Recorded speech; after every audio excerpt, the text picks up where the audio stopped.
Indonesia merupakan salah satu negara dengan ekonomi terbesar dan memiliki berbagai macam potensi yang menarik untuk tujuan investasi di dunia. Berdasarkan analisis dari PricewaterhouseCoopers atau PwC, Indonesia diprediksi akan menjadi negara dengan ekonomi terbesar keempat di dunia pada tahun 2050.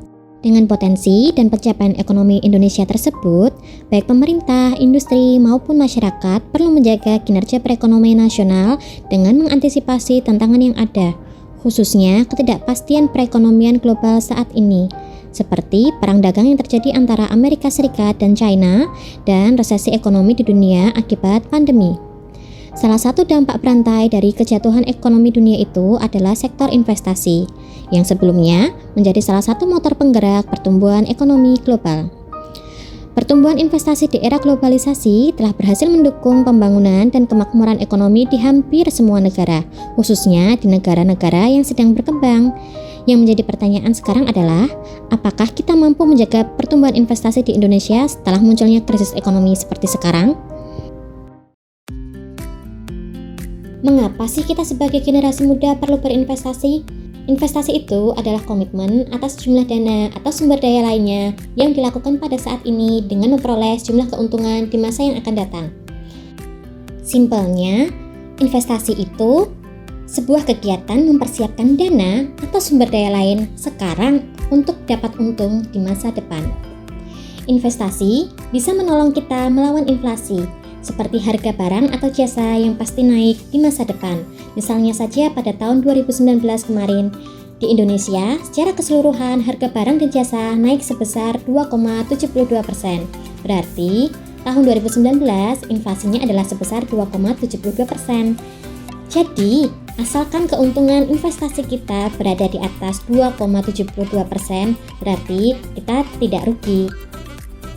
Dari sedikit gambaran tersebut, dapat disimpulkan bahwa investasi itu penting untuk menghasilkan keuntungan jangka panjang.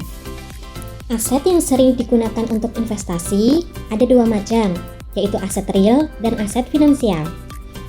Apa sih bedanya aset real dan aset finansial? Kalau aset real itu aset yang berwujud, misalnya emas, rumah, tanah, atau barang lain yang diprediksi harganya selalu naik setiap tahunnya. Sedangkan aset finansial berarti kita meningkatkan aset atau harta yang kita punya di surat berharga. Surat berharga ini contohnya saham, obligasi, dan lain-lain. Investasi di saham atau reksadana cukup sederhana, tetapi powerful. Kita bisa mengubah pendapatan linear kita dari kenaikan gaji dan lainnya menjadi pendapatan eksponensial dengan investasi yang rutin. Sehingga investasi di sana secara jangka panjang lebih menguntungkan. Hal ini bisa dilihat dari return dari produk-produk investasi tersebut. Nah, sekarang pertanyaannya, bagaimana cara kita bisa berkontribusi dalam pembangunan melalui investasi? Ada investasi yang minim resiko dan terbilang cukup aman. Salah satunya adalah surat berharga negara atau SBN retail. Kenapa sih aman? Karena SBN retail ini diterbitkan dan dijamin pemerintah Indonesia melalui Kementerian Keuangan. Dan seperti yang saat ini akan dikeluarkan oleh pemerintah kita, ada yang berjenis syariah dengan nama Sukuk Retail 013 atau SR13. Apakah itu? Sukuk retail itu pada dasarnya seperti obligasi, tetapi yang berjenis syariah. Jadi prinsipnya gini, pemerintah kita butuh mendanai APBN. Dan APBN digunakan untuk pembangunan kita sendiri. Nah, sekarang kita mempunyai peluang untuk mendanai APBN dengan membeli sukuk retail 013. Jadi, kita bisa ikut berkontribusi dalam membangun negara kita. Dan karena kita meminjamkan uang kepada pemerintah Indonesia, kita juga dapat imbal hasil yang sering disebut kupon SR013. Jadi, bayangkan, kita udah nanti akan menikmati hasil pembangunan negara kita tercinta, juga dapat imbal hasil lagi yang sangat menarik yang bisa digunakan dalam perencanaan keuangan di masa depan. Kita pasti bangga jika kita bisa turut serta dalam membangun bangsa. Ada banyak cara untuk berpartisipasi dalam pembangunan atau pembiayaan bagi proyek infrastruktur di Indonesia. Salah satunya dengan berinvestasi melalui sukuk negara retail. Sukuk retail ini adalah alternatif investasi bagi masyarakat. Sukuk negara retail atau sukuk retail pada dasarnya adalah produk investasi syariah yang ditawarkan oleh pemerintah kepada individu warga negara Indonesia sebagai instrumen investasi yang aman, mudah, terjangkau, dan menguntungkan. Melalui investasi sukuk retail, pemerintah menawarkan kesempatan secara langsung kepada warga negara Indonesia untuk mendukung pembangunan nasional. Hasil investasi sukuk retail ini akan digunakan untuk membiayai pembangunan infrastruktur yang menjadi investasi untuk merekat jalinan kebangsaan menuju bangsa yang mandiri. SR13 sudah ditawarkan oleh pemerintah Indonesia dari tanggal 28 Agustus kemarin hingga tanggal 23 September 2020. SR13 bertujuan mengembangkan pasar keuangan domestik dengan imbal hasil 6,05% per tahun. Pemerintah yakin antusias masyarakat berinvestasi pada produk ini lebih besar dari investasi pada produk pemerintah lain. Pemerintah menargetkan penjualan SR13 ini sebesar 5 triliun rupiah, lebih rendah dari penjualan SR12 yang mencapai 12,14 triliun dan SR11 sebesar 21,12 triliun. Ada beberapa karakteristik dari SR13. Yang pertama, pemesanan minimum dimulai dari 1 juta rupiah. Jadi, berbeda dengan obligasi pemerintah seperti biasa, di mana biasanya besaran minimumnya jauh lebih besar. Yang kedua, SR13 tidak boleh dibeli investor kelompok, jadi hanya boleh dibeli oleh investor individu saja. Yang ketiga, pengelolaan investasi dengan prinsip berbasis syariah dan dilakukan secara daring untuk meningkatkan basis investor milenial. Yang keempat, imbalan tetap sebesar 6,05% per tahun dan dibayarkan setiap bulan. Yang kelima, dapat diperdagangkan di pasar sekunder antar investor domestik. Bagaimana cara perhitungan kupon yang akan kamu dapatkan jika berinvestasi pada SR13? Jadi, SR13 ini ditetapkan memiliki kupon sebesar 6,05% per tahun. Kupon ini dihitung dari jumlah pokok hutang yang kamu belikan pada saat berinvestasi SR13. Selain itu, kamu juga akan dikenakan pajak sebesar 15% dari kupon yang kamu terima. Kira-kira seperti ini rumus kupon yang akan kamu dapatkan selama 1 tahun. Kupon 1 tahun sama dengan 6,05% dikalikan pokok, dikurangi dengan 6,05% dikalikan pokok, dikalikan pajak sebesar 15%. Atau perhitungan sederhananya, kupon 1 tahun sebesar 6,05% dikalikan pokok dikalikan 85%. Sehingga kamu akan menerima kupon bersih atau kupon net yang akan kamu terima setelah dipotong pajak sebesar 15%. Apa sih manfaat SR13 bagi investor? Dengan melakukan investasi pada sukuk retail, kita bisa mendapatkan manfaat sebagai berikut. Yang pertama, investasi yang aman. Sukuk retail diterbitkan oleh negara, sehingga pokok dan imbalan sukuk retail bebas dari adanya risiko gagal bayar. Karena dijamin oleh negara, serta diatur dalam Undang-Undang Nomor 19 Tahun 2008 tentang Surat Berharga Syariah Negara. Yang kedua, tingkat imbalan kompetitif. Tingkat imbalan yang ditawarkan lebih tinggi dari rata-rata tingkat bunga deposito Bank BUMN.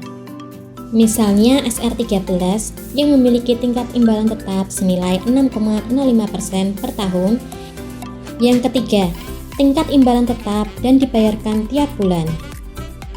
Tingkat imbalan yang diperoleh dari investasi sukuk retail akan selalu sama nilainya sesuai dengan rate yang telah ditentukan. Jadi, teman-teman tidak perlu khawatir akan resiko turunnya nilai imbalan yang akan diperoleh. Selain itu, hasil investasi sukuk retail dibayarkan setiap bulan, sehingga teman-teman dapat menikmati imbal hasil investasinya secara periodik. Yang keempat, tidak memerlukan modal tinggi. Untuk dapat berinvestasi di sukuk retail, hanya diperlukan modal senilai minimal 1 juta rupiah saja. Yang kelima, berinvestasi sesuai prinsip syariah. Khususnya bagi teman-teman yang beragama muslim dan masih ragu dalam memilih investasi halal, sukuk retail merupakan pilihan yang tepat.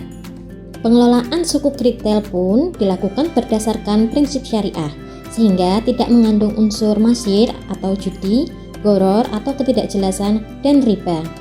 Serta telah dinyatakan sesuai dengan syariah oleh Dewan Syariah Nasional Majelis Ulama Indonesia atau DSN MUI.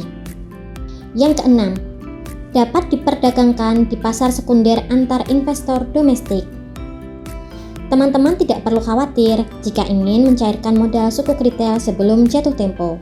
Misalnya, saat membutuhkan dana untuk kepentingan mendesak ataupun ingin menjualnya untuk memperoleh keuntungan, karena sukuk retail dapat diperjualbelikan di pasar sekunder. Namun yang perlu diingat, penjualan sukuk di pasar sekunder memiliki resiko kerugian. Yang ketujuh, ikut serta mendukung pembiayaan pembangunan nasional.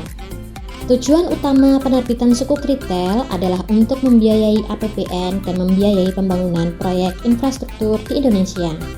Sehingga, dengan membeli sukuk retail, berarti kita turut membantu perkembangan infrastruktur di negara kita tercinta ini. Bagaimana sih cara berinvestasi pada sukuk retail?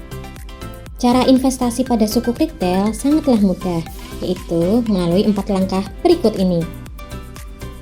Pertama, pendaftaran.